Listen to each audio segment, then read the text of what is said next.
So were the Bantus scattered? Or were the Bantus sold to Grecians? In other words, Europeans? Let's think about this. See, these facts are not lost in history, but actually substantiated.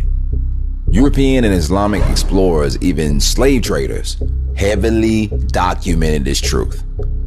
Even Theodore Parfit, a modern-day historian, discovered the following pattern when researching the first-hand accounts of European travelers in West Africa in the 15, 16, 17, even 1800s. That he wrote in his book, Black Jews in Africa and in the Americas. Ethnographers, missionaries, colonial civil servants, and travelers time and time again maintain that African tribes, including the Xhosa, Maasai, Yoruba, Shona, Igbo, Zulu, Hottentot, Tutsis, Ashantis, and many more, practiced Hebrew customs, spoke partially Hebrew languages, and were of Hebrew biological origin, of the seed of Abraham. This is one of the developments that has fed to the creation of a worldwide phenomenon of Black Judaism. Or like in William Armistead's 1848 book, A Tribute to a Negro. Quote, a remarkable fact in the history of Luango, in the empires of Congo, is that the country, according to a statement that was fully credited by Oldthorpe himself, a writer of most correct judgment and unimpeachable veracity, contains that Jews settled in it, who retained their religious rights and distinct habits, which kept themselves isolated from other nations. Though thus separate from the African population, they are black and resemble the other Negroes in every respect to physical character. It is possibly an allusion to this case that Pennington in 1827 wrote in his textbooks, saying the descendants of a colony of Jews originally from Judea settled on the coast of Africa are black. Maurice Fishberg, in his 1911 book, The Jews, A Study of Race and Environment, wrote that, quote, it is stated that the Falashas, or Ethiopian Jews, are not the only Jews of the Negro race. Bastian speaks of the Negro Jews living in the Luango coast of Western Africa. They are called Mavambu, or Judeos. They are on the whole a fair-looking race, says Bastian. They are more serious and restrained than the rest of the Negroes, although in other places they are despised. Here they take a dominating position, or at least such as to be respected and partially even feared, because they are rich and have most of the commerce in their hands.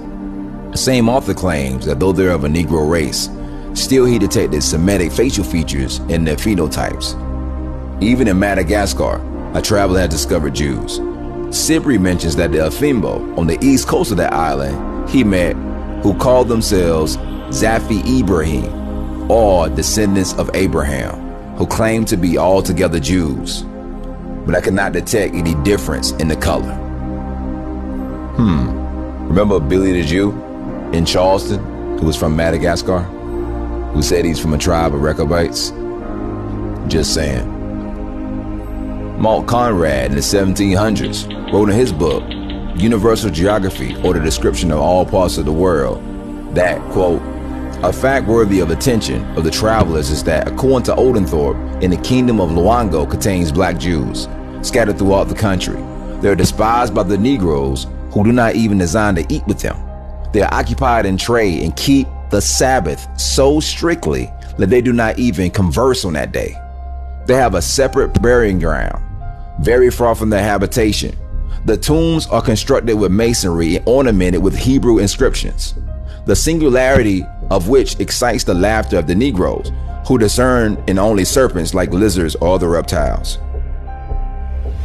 Notice the reoccurring theme of the Congo in these quotes from Europeans. See, the kingdom of Congo is joined at the hip with Hebraic tradition, custom, and language. which at one point was widely known amongst European and Arab explorers, missionaries, cartographers, etc. For example, the Luba people, one of the least documented but largest areas in the Congo at one point was the Luba Empire, or Luba land. The Luba have a tribe amongst the people called the Baluba. After visiting and researching the Luba on his quest for the lost tribes, famed British historian and author Dr. Tudor Parfitt had this to say about them in his book, The Jews of Ethiopia. Quote, northward of Katanga lives one of the greatest tribes of Central Africa, the Baluba, who are of undoubted Semitic origin. Hold up, let me say that again. Who are of undoubted Semitic origin. The name Baluba means lost tribe, and their language and their customs have many Hebrew affinities. Their name for an idea of God, their word for water and people, and many other words and ideas show their Semitic strain. Well, let's see if we can find out where he got that from. Let's look at a few Hebrew words and compare it with the Baluba Chiluba dialect and see if they line up. Abba in Hebrew, meaning father, and Chiluba, Abe.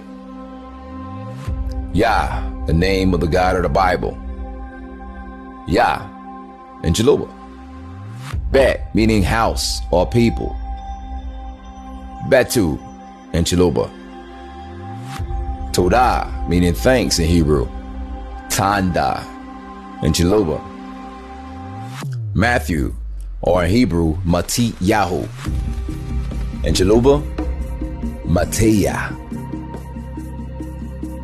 Jacob, which is Yaakov in Hebrew. Yakuba in Chiluba. Sarah in Hebrew, which is Sarai. In Chiluba, Salah. Catmeal in Hebrew, Kadima in Chiluba. John, which is Yehukanan in Hebrew. In Chiluba, Yokana. Malachi in Hebrew. In Chiluba, Meleki. Noah, which is Noach in Hebrew. In Chiluba, Noka. Korath in Hebrew, which means to cut. In Chiluba, Kata. Cain in Hebrew. In Chiluba, Kaina. Amos in Hebrew. Mosi in Chiluba. Moses or Moshe in Hebrew. Masa or Mosa in Chiluba. Maim, meaning water in Hebrew.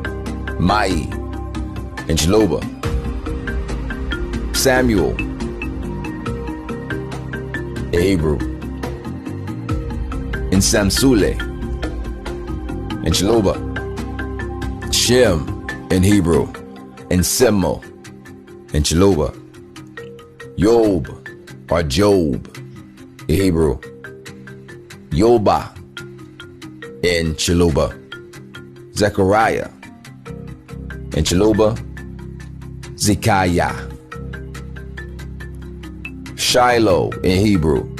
Shiloh in Chiluba. Eli in Hebrew. Ele in Chiluba. Shabbat in Hebrew. Samba in Chiluba. Shabbat is the Sabbath or the day of worship that's on the seventh day. And Samba in Chiluba means seven in prayer. Not only does the Chiluba dialect have an ancient Hebrew origin, but also the word Chiluba itself. 1 Chronicles 2, verse 3 and 9. The sons of Yehuda, Onan, Shelah, which three were born unto him of the daughter of Shua the Canaanitess. And the firstborn of Yehuda, was evil in the sight of Yahuwah, and he slew him. Verse 9, the sons of Hezron that were born unto him, Uramil, Ram, and Chelubai. Chelubai. Yes, the term is actually listed in the Bible.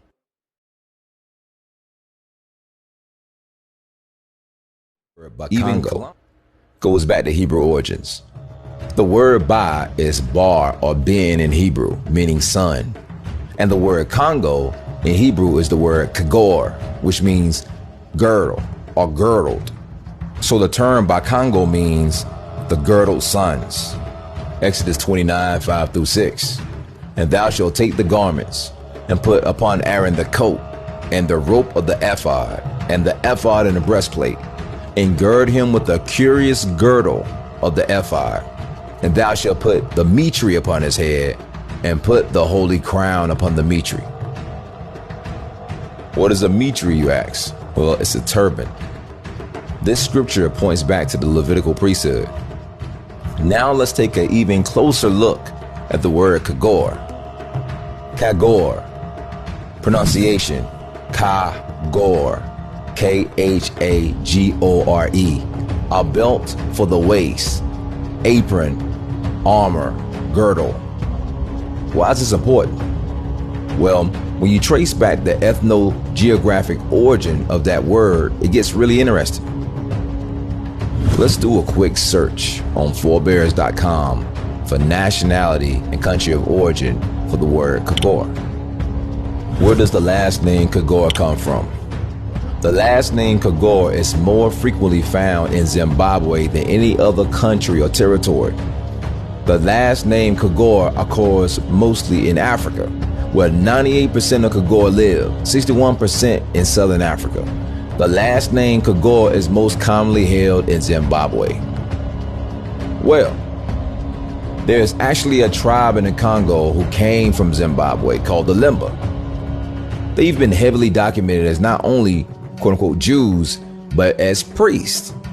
Even the World Jewish Congress stated, quote, members of the priestly clan of the Limba, the Buba, which is one of the 12 clans, have a genetic element also found among the Jewish priestly line, known as Kohanim or priests. Some believe that the word Limba comes from the Bantu word Limbi, meaning non-African or respected foreigner. Other think it comes from the word Chilimba, which is a Swahili word for turban, mitre, that was worn. Why is that important? Now let's rewind back. Exodus 29, 5 through 6. And thou shalt take the garments and put upon Aaron the coat and the robe of the ephod and the breastplate, and gird him with a curious girdle of the ephod. And thou shalt put the mitre or turban upon his head, and put the holy crown upon the turban. Remember, Bakongo comes from the word ba and Kagor, meaning girdled sons.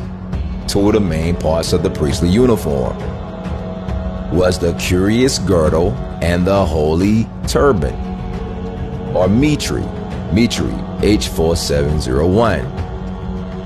Misnaf, turban of the high priest, of a king or a high priest, diadem, mitre. So the girdled sons also wear a holy mitre or turban. The only article left to wear that the priest would wear would be the ephod and breastplate. Something like you see in this photo of an Ashanti priest wearing. This photo was scribed by a European on their expeditions to Ghana. See, even when you take a look of the cultural practices and attire of the Hebrew women, the true practices and attire found in the scriptures, you might find a whole revelation.